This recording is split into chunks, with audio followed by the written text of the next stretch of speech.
నమస్తే. నా పేరు doctor N Subrahmanyam, Ayurveda specialist, Amrutham ayurvedic hospital, Hyderabad. మధ్య వయసులో అంటే పురుషుల్లో మధ్య వయసులో ఉండే వాళ్ళకి కొంతకాలం పాటు లైంగిక శక్తి కలిగి ఉండి మధ్యలో తగ్గిపోతే, లేదంటే శీఘ్రస్ఖలనం జరుగుతున్నట్లయితే ఏం చేయాలి? అప్పుడు జీవితం ఒక మధ్య పరిస్థితిలో ఉంటుంది. అంటే పెళ్లి చేసుకుంటారు, ఒకరో ఇద్దరో పిల్లలై ఉంటారు.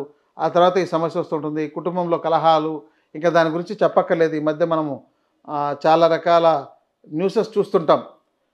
ఏదో డ్రమ్ముల్లో అంటే ఇది వేరే వేరే వాళ్ళతో సంబంధం పెట్టుకొని భర్తను చంపేశారని, ఈ యొక్క విషయాలన్నీ మనం వింటున్నదే.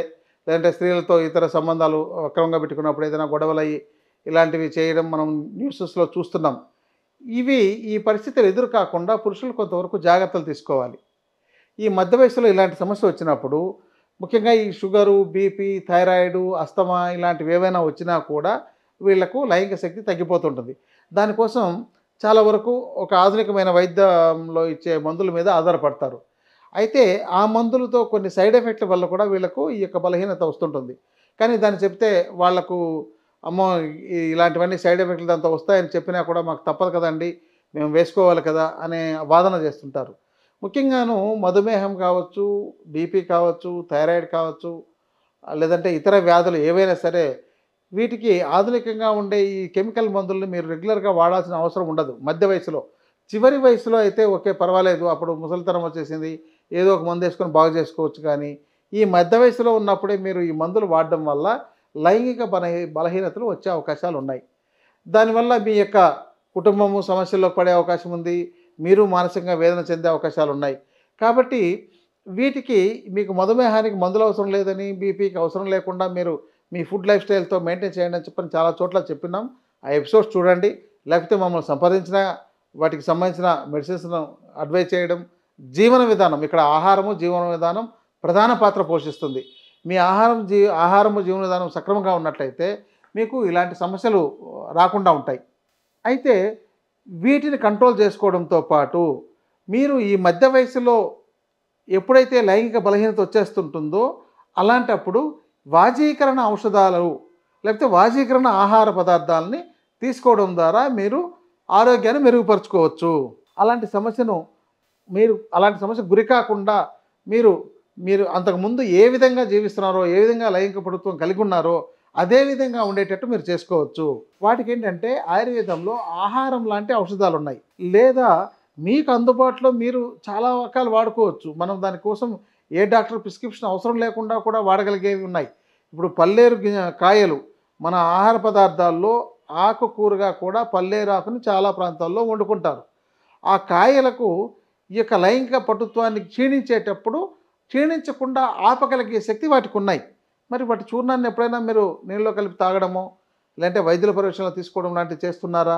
అసలు అవి స్పెర్మ్ కౌంట్‌ని కూడా ఇంప్రూవ్ చేస్తుంది. వీర్యకణాలని అంటే శుక్రకణాలను కూడా ఇంప్రూవ్ చేస్తుందని చెప్పని ఒక పరిశోధనలో తేలింది.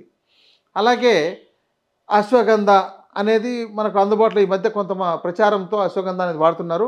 బట్ ఇది కొంత వేడి చేసే గుణం ఉంటుంది కాబట్టి వీటిని పల్లేరు అనేది శీతవీర్యం కాబట్టి దీనితో సమానంగా కలిపి అంటే ఇదొక అర చెంచా చూర్ణం, ఈ అశ్వగంధ అది ఒక అర చెంచా చూర్ణం కలిపి నీళ్ళలో కానీ పాలతో కానీ తీసుకున్నా కూడా మీకు ఆ యొక్క లైంగిక శక్తి క్షీణించిపోకుండా కాపాడగలుగుతుంది.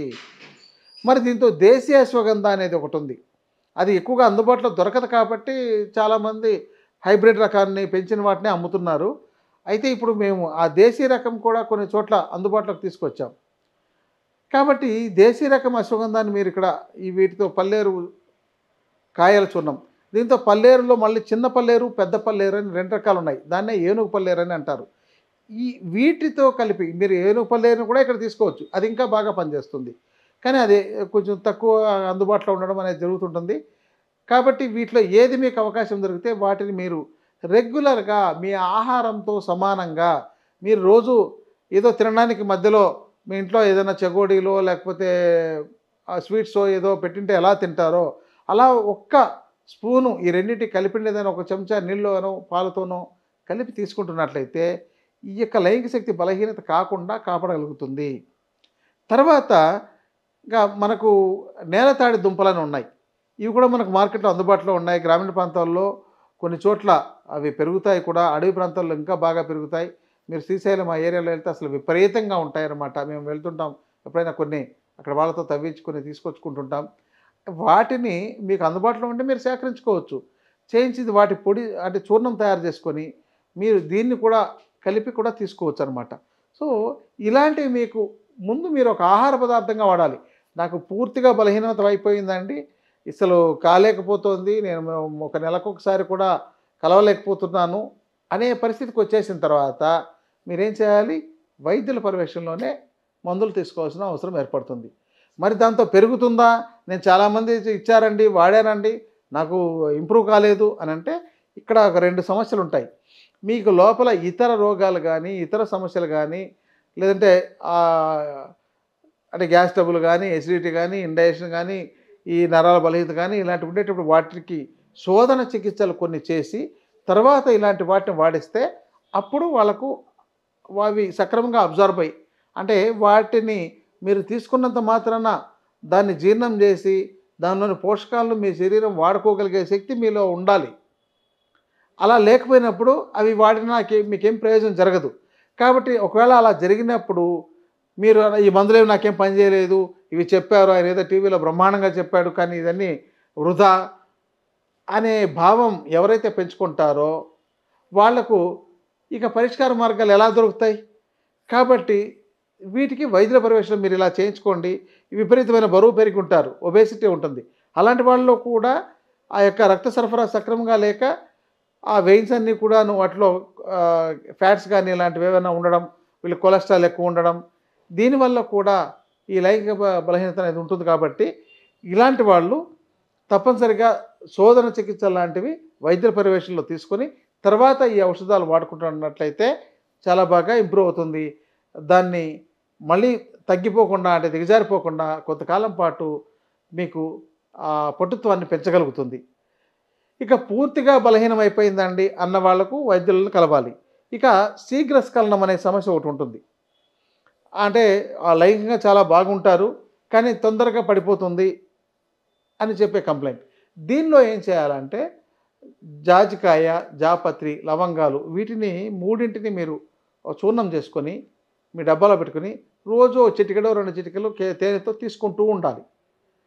అలాగే ఇది తీసుకునేటప్పుడు ఈ చికెను, ఈ గుడ్లు ఇలాంటివి తీసుకోకూడదు. అంటే వేడి చేసే పదార్థాలని తీసుకోకూడదు. అంటే చికెన్ ఇక్కడ తినకూడదని కాదు, అది మన శరీరంలో ఉన్న దానికన్నా విపరీతమైన హీట్ చేస్తుంది.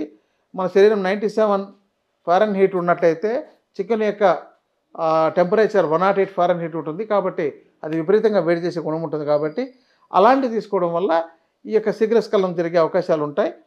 కాబట్టి అలాంటి వాటిని అవాయిడ్ చేసి ఇప్పుడు నేను చెప్పిన ఈ చూర్ణాన్ని మీరు కనుక తీసుకున్నట్లయితే మీకు అంటే కొంతకాలం అంటే 2 నెలలు 3 నెలలు తీసుకుంటూ వెళ్తుంటే అప్పుడు మెల్లమెల్లగా ఈ సమస్య తగ్గుతూ వస్తుంది.